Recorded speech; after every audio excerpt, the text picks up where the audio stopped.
So can ESG be confusing?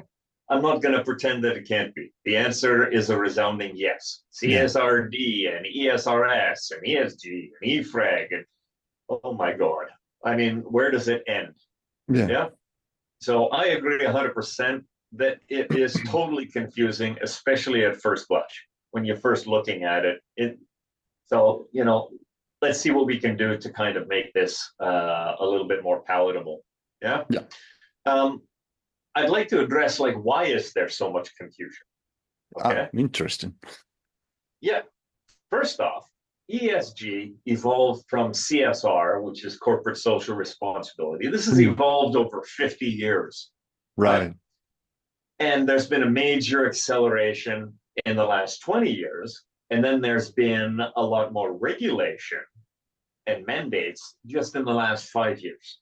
Right. Okay, so this whole thing has had a life all of its own. If you're just joining in with ESG because of a mandate, it actually goes back 50 years. Yeah. Yeah. They've had a lot of time to create lots of acronyms and terms, right? Yeah.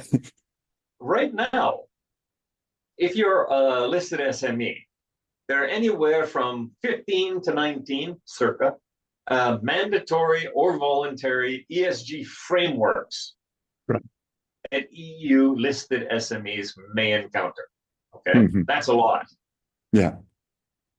And all of those frameworks were generated by over 15 unique authoring organizations, separate groups, disparate groups with their own concerns, their own authors, right?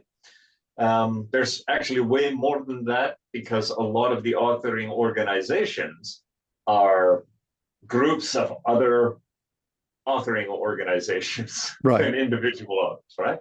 Yeah.